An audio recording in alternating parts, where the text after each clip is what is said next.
Buenas tardes, profesor y oyentes. En esta ocasión, mi grupo y yo, los cuales está conformado por Espinosa Herrera, Chantal Adriana, Mendoza Calderón, Santiago Alonso, que es quien les habla, Rivera Romero Bucelín Yolanda y Rodríguez Salvatierra Ángel Naceli, les vamos a hablar acerca de la guía para la caracterización de residuos sólidos municipales.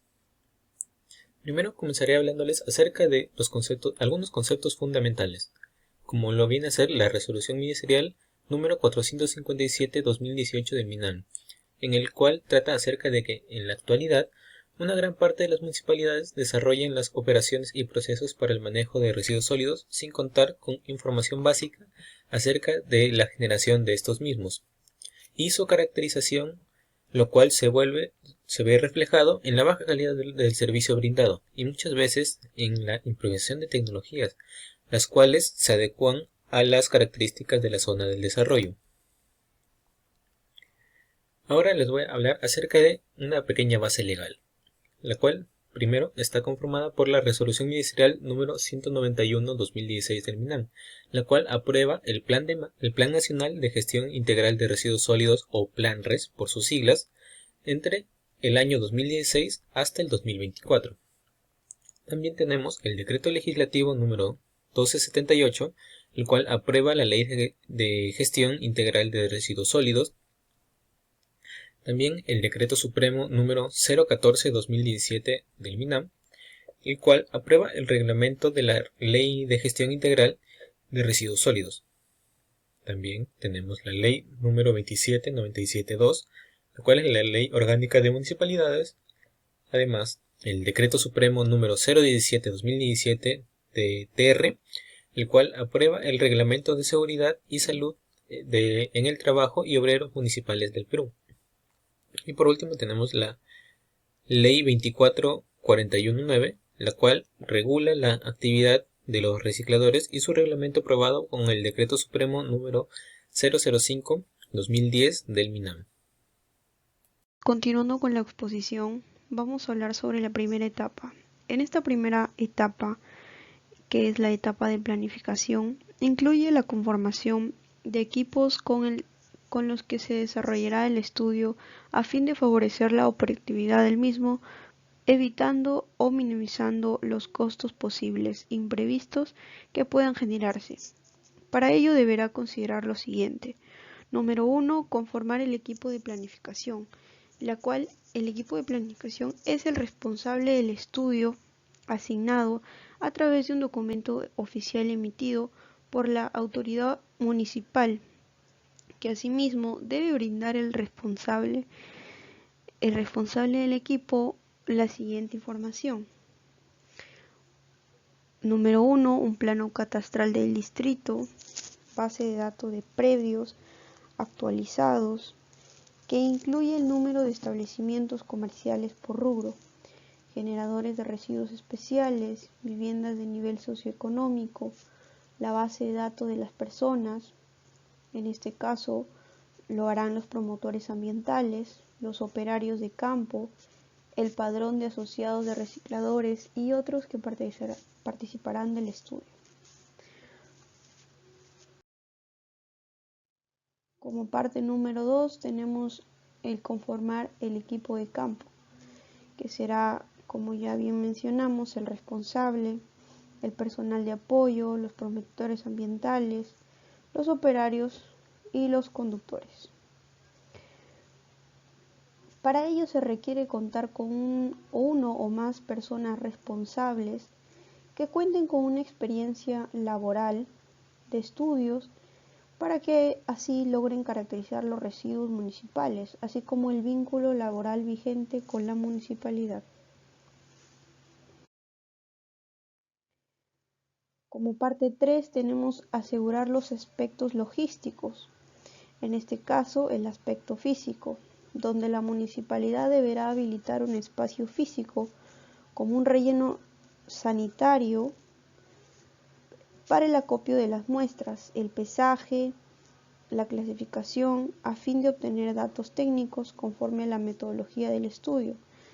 Dicho esto, del relleno sanitario se debe habilitar un área en especial para ver este tipo de pesajes de la basura destinados a este lugar. Esto debe tener, por ejemplo, un cerco perimétrico o un espacio físico con cercado, un piso de fácil lavado, unos servicios higiénicos para el personal, techos según las condiciones climáticas o el área geográfica, un almacén, servicios básicos, accesibilidad a implementos de seguridad como todos los operadores deben utilizar.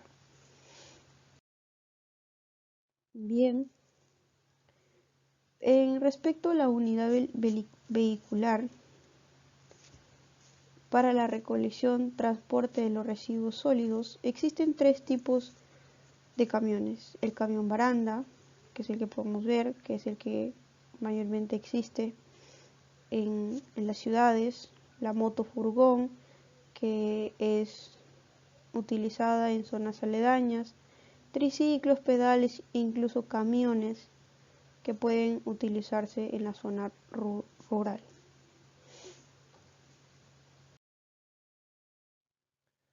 Asimismo, la logística para la capacitación del equipo de campo brindará al responsable, como por ejemplo los promotores ambientales, operarios de campo y conductor, que es importante lograr el desarrollo adecuado del estudio de acuerdo a la metodología empleada para la presente guía. Es decir, es necesario saber la clasificación de los residuos. Pizarra, papel a un lado, carpetas o sillas a otro lado, computadoras y así sucesivamente, para tener la correcta selección y planificación del material necesario para llevar a cabo todo este proyecto. Bien, asegurar la provisión de insumos. Se debe utilizar materiales de comunicación que ayuden a recordar a los participantes la importancia del estudio. Los materiales de difusión pueden ser dípticos, trípticos y stickers de identificación de previos, como por ejemplo este siguiente. Acá podemos observar que es un pequeño carnet de identidad dado por la municipalidad para los recolectores. El diseño y elaboración de registros. Para ello, los registros vienen a ser los documentos y medios que evidencian una acción, los cuales serán analizados para la elaboración del informe final del estudio. Los patrones de participación, fichas de campo y formatos que se utilicen para la toma de datos, entre otros. Los materiales y equipos del estudio. Las bolsas. Se debe pesar en una balanza digital, los cilindros, de acuerdo a la segregación, la wincha, una caja hermética, para medir la caja hermética, útiles de escritorio, útiles de aseo personal y un botiquín, cámaras fotográficas, entre otros insumos que serán necesarios para la parte administrativa, como también para el personal que va a recoger los residuos. Equipos de protección personal e indumentaria. Tenemos principalmente la mascarilla, los guantes, que son sumamente necesarios para los recolectores, pues pueden cortarse, los mandiles, el uniforme, que en este caso es un mameluco, una gorra, si en caso lo desee, el calzado necesario y lentes de seguridad.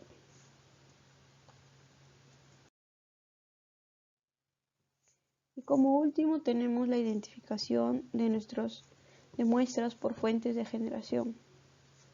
Está dividido en dos: los residuos sólidos domiciliarios, los residuos sólidos no domiciliarios y los residuos sólidos municipales especiales. Como segunda etapa tenemos la etapa de trabajo de campo y operaciones. En esta etapa se debe llevar a cabo el registro de los participantes del estudio. Asimismo, también la distribución de materiales, recolección de muestras, traslados de los residuos sólidos hacia el lugar en el que se hará la clasificación. y así también como una toma de muestras para el análisis de la humedad. Esta etapa consta de varios procedimientos. En el procedimiento 1 tenemos el procedimiento para la participación de los predios en el estudio, lo cual está invitación para la participación en el estudio, asignación de muestras, registros de participantes del estudio y la codificación de los predios participantes al estudio. En la invitación para la participación en el estudio, esto consiste en informar al futuro participante sobre la realización del estudio, para lo cual es beneficioso contratar personal que cumpla la función de promotor ambiental y que se valga de materiales didácticos y comunicaciones formales. En la asignación de muestra, en este punto se asignará a cada promotor un número de muestras determinadas, en función al total de muestras a realizar por cada tipo de generador. Registro de los participantes del estudio. Este padrón deberá contener como mínimo la siguiente información. Para generadores domiciliarios se debe contar con el nombre de la persona que participará activamente del estudio, número de DNI, dirección, número de habitantes de la vivienda. Y para generadores no domiciliarios y especiales se debe contar con el nombre de la persona responsable del local, número de DNI, dirección, tipo de comercio o institución, el metraje aproximado del local y su firma. En la codificación de los predios participantes del estudio, el generador recibirá un código único que se colocará por medio de un sticker en un lugar visible del domicilio o local.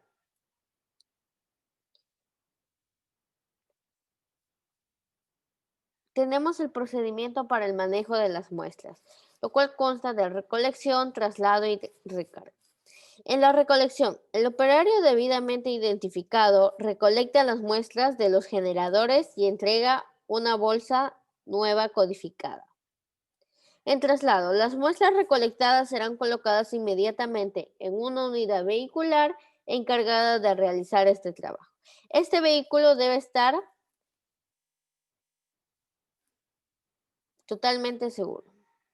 La descarga. Las muestras deben ser descargadas en el lugar que indica el responsable del estudio, asegurando que no queden residuos en la unidad vehicular. Procedimiento para el análisis de muestras. Tenemos el pesaje de muestras de residuos sólidos, determinación de la densidad de residuos sólidos y composición de los residuos sólidos. El pesaje. El pesaje debe realizarse por tipo de generadores y fuentes de generación, teniendo en cuenta los códigos de bolsa.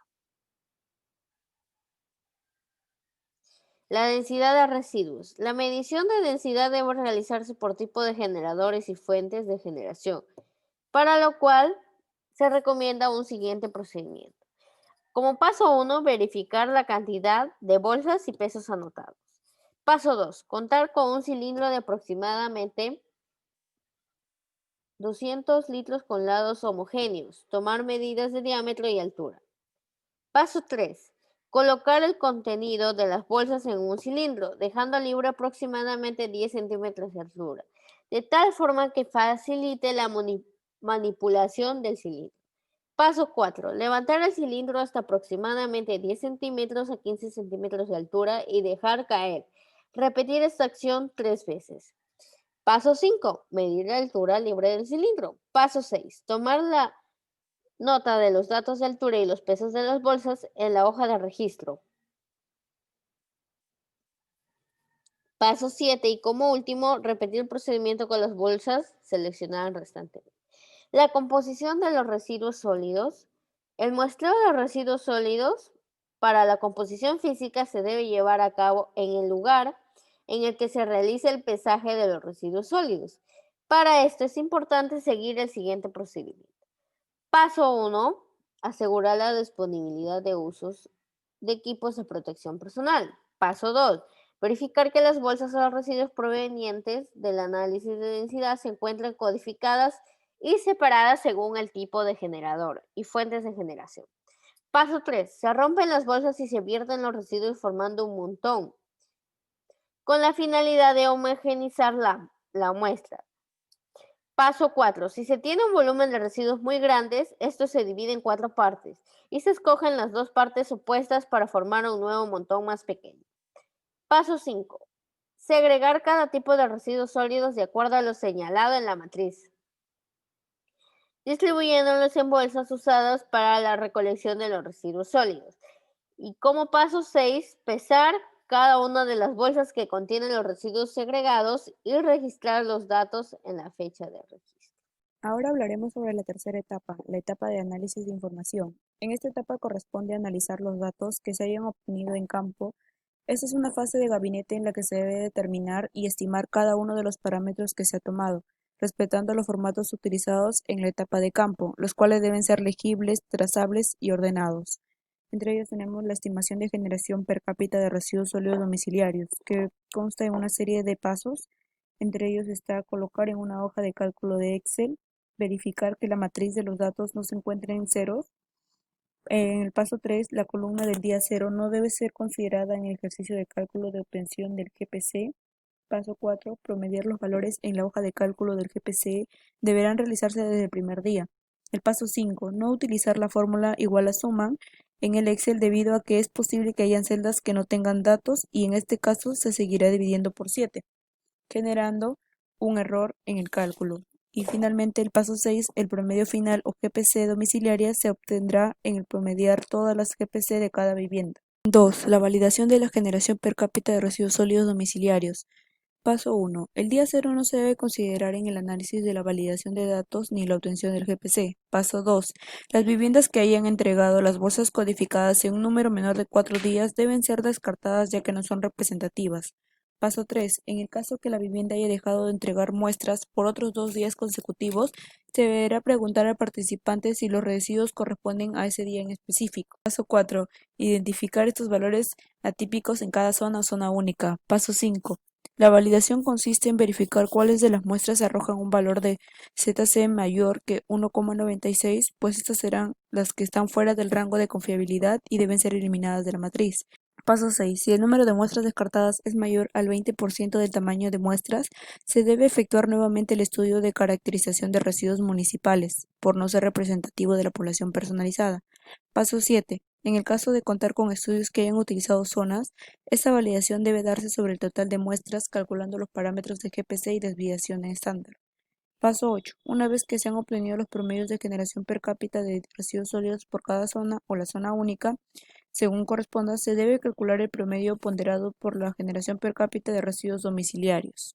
3. Identificación de muestras por fuentes de generación. La estimación de la generación de residuos sólidos no domiciliaria es la suma de los promedios obtenidos en cada una de las diferentes fuentes de generación definidas anteriormente en el cálculo de la muestra multiplicados por el total de generadores de cada una de ellas. En algunos casos se debe considerar un número de días a la semana en los que el generador desarrolla sus actividades.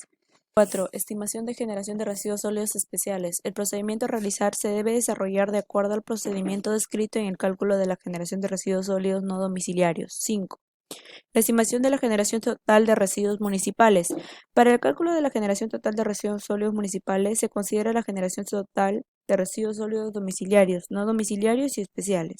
6. Estimación de la densidad de residuos sólidos. Para esto hemos aplicado la fórmula de la densidad. 7. Estimación de la composición de residuos sólidos. Para la estimación de la composición de residuos será uso de la matriz de composición porcentual de residuos sólidos, la cual expresa la composición física de los residuos en porcentaje de peso. 8. Estimación de la humedad de residuos sólidos. Para determinar la humedad de los residuos sólidos se debe considerar la siguiente información: datos del pesaje total de los residuos sólidos orgánicos e inorgánicos correspondientes a todas las muestras recolectadas del día.